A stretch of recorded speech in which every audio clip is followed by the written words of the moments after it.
Bien, el tema que vamos a tratar es el de gráficos de dispersión. Para ello vamos a utilizar una base de datos en RStudio denominada Iris. Para ello vale la pena recordar que la flor iris tiene tres categorías: versicolor, virginica y setosa.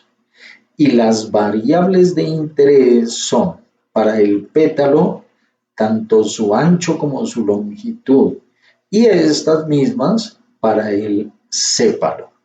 Esto básicamente como para que la parte gráfica nos ayude un poco a ubicarnos. Vamos entonces a buscar la base de datos Iris. Vamos a cargar el archivo que se denomina Iris y lo hacemos básicamente para poder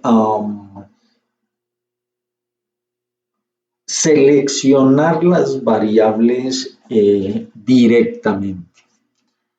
Bien, vale la pena mirar el archivo a ver qué muestra.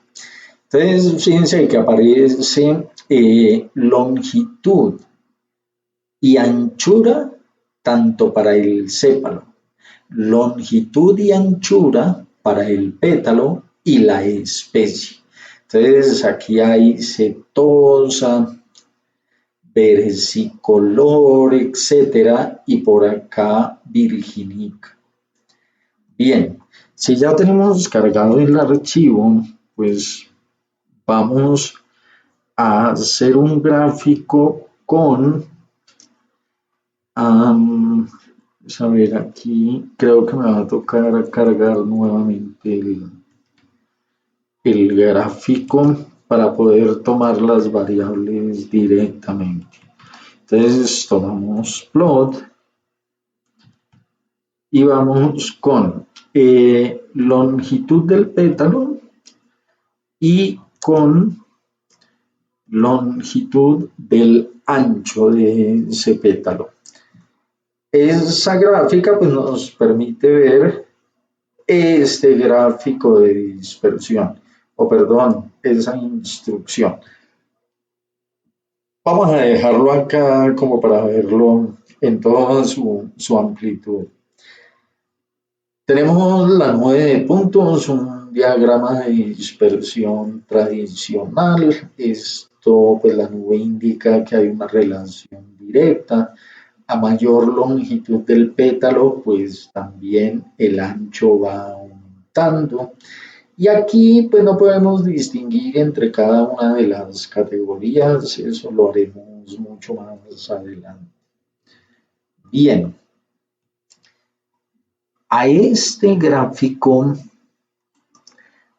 vamos a agregarle algunos argumentos que tiene este tipo. Entonces, si tenemos tipo, podemos nosotros agregar de pronto en lugar de puntos líneas y basta solamente con colocar una L minúscula. Y fíjense que este es otro tipo de gráfico o de opción en dispersión que presenta R. No es lo tradicional, no es a lo que venimos acostumbrados, pero es interesante ver que de todas maneras la nube, aquí ya no podemos hablar de nube de puntos, pero esta nube de líneas también muestra esa relación directa que existe entre las dos variables. Sigamos explorando un poco y en lugar de L vamos a colocar D Y fíjense que van a aparecer puntos, pero no están pegados pues a las líneas y es otra manera de ver el diagrama de dispersión. En lugar de B, podríamos colocar C y ahora lo que podemos ver es que dejo los huequitos y quito los puntos, pero es otra manera de ver esa relación que hay entre las dos variables. Vamos a colocar una OM y observemos a ver qué es lo que pasa en el gráfico. Aquí fíjense que ya en cada intersección de las líneas hay un pequeño círculo. No ha cambiado mucho, pero pues la idea es que conozcamos todas estas funcionalidades que tiene R en la parte gráfica. Si colocamos S minúscula y damos Enter, fíjense que ahora aparece como una escalera con movimientos horizontales y luego verticales. Otra manera de ver esa nube de líneas acá. Si queremos verlo a la inversa, es decir, primero verticales y luego horizontales, pues entonces aquí el tema, el gráfico cambia. Esto muestra exactamente lo mismo, pero pues habrá quienes quieran utilizar este tipo de opciones.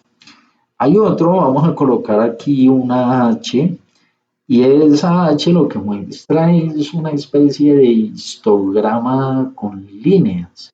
Entonces, al terminar cada línea, ahí aparece un punto. Eso en cuanto bueno, hay otras opciones. Si colocamos la letra N, pues con la letra N definitivamente no nos envía nada. Y si colocamos la letra P, pues ese es el gráfico que por defecto siempre ha aparecido. Bien, yo creo que hasta ahí con esta función plot vamos a utilizar ahora sunflower plot, flower, perdón. Y con eso, pues vamos a hacer exactamente lo mismo. Tomamos la longitud del pétalo, tomamos el ancho del pétalo y ahora podemos agregar una nueva función. O bueno, no, dejémosla sola y verificamos qué ocurre.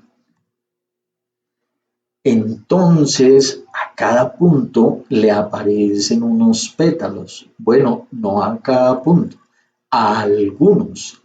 Fíjense, por ejemplo, que este tiene 3 pétalos, así le llaman, más el punto. Quiere decir que esta medida, esta observación, se repite 4 veces. Esta opción, como tiene 2 pétalos más el punto, se repite 3. Y por acá hay una en donde se repite 6 veces. Bien, ¿qué otra cosa podríamos hacer? Podemos colocar a ver, tenemos un argumento que es PSH y voy a colocarle, la verdad, aquí estoy adivinando el valor de 15. Y si ustedes lo habían notado, antes habían rombos, ahora hay cuadrados. Y me gustaría incluso ponerle un 10. Bueno, y aquí aparecen otro tipo de puntos. Voy a dejarlo nuevamente con rombos, dándole aquí 19. Bien, Además de PSH, pues que ya vimos es la forma en cómo cambia los puntos, pues tradicionalmente con este argumento XLab podemos definir el nombre del eje X y de una vez definamos el del eje Y. Entonces vamos a colocar anchura en centímetros. Y si le damos enter,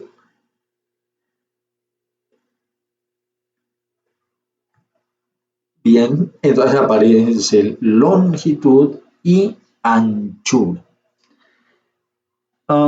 ¿Qué otra cosa podemos hacer? Esto ya es como muy tradicional, el main, y es el título. Entonces digamos que es longitud por anchura. Y entonces ya aparece acá longitud por anchura. Vamos a pintar o mejor, vamos a dejar negrillas en estos valores numéricos, solamente como para poder apreciar el argumento que se debe colocar. Font.axis igual 2. Y si damos enter, fíjense que ahora aparece en negrilla el valor de los ejes en la escala de los ejes. Podríamos también, a ver, quiero este. Podríamos adicional a eso también ponerle una negrilla a las etiquetas. Entonces es font.lab igual y vamos a dejarle también el 2.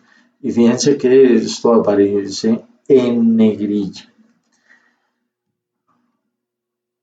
Otra opción es que podamos de alguna manera también cambiar el tamaño del título con la función sex.main y vamos a darle 1.5 como para que esta letra sea un poco más amplia. También podríamos nosotros hacerlo con las etiquetas, poder utilizar esa misma instrucción. Entonces, sex.lab y vamos a dejar un poquito más grandes estas etiquetas. Fíjense, queda un poco más grande. ¿Qué otra instrucción podríamos llegar a utilizar? Vamos a cambiar el tipo de letra. Para cambiar el tipo de letra podemos utilizar este argumento y con ese argumento aquí le vamos a decir con este serif que queremos una Times New Roman, pero en todo el archivo. Y fíjense que el tipo de letra ha cambiado. Podemos también de alguna manera jugar con los ejes o ajustarlo de acuerdo con las necesidades con el argumento ASP. Y aquí básicamente lo que dice es que por cada unidad de X tenemos ASP unidades en Y.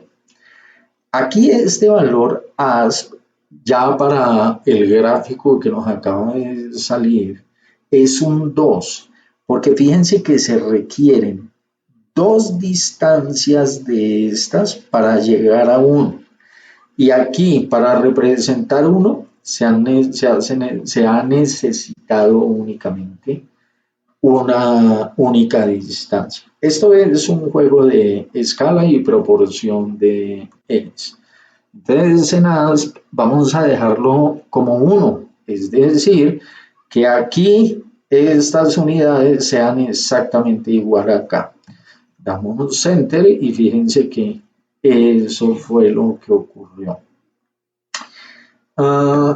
Y por último existe otra función que es como definir las unidades, el mínimo y el máximo.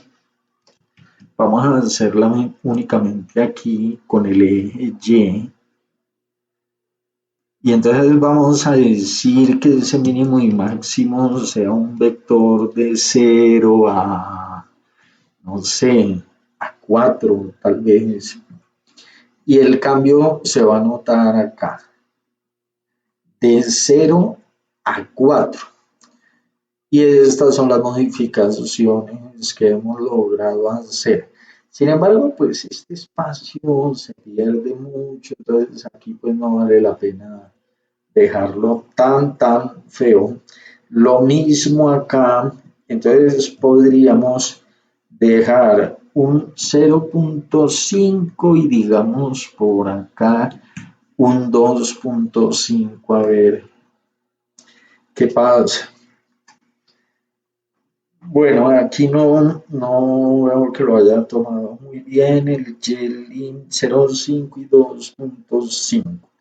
Aquí se puede seguir jugando con esto, pero pues ya es, repito, es un tema de estar probando valores de argumentos al azar hasta que finalmente podamos descubrir qué otras cosas hay.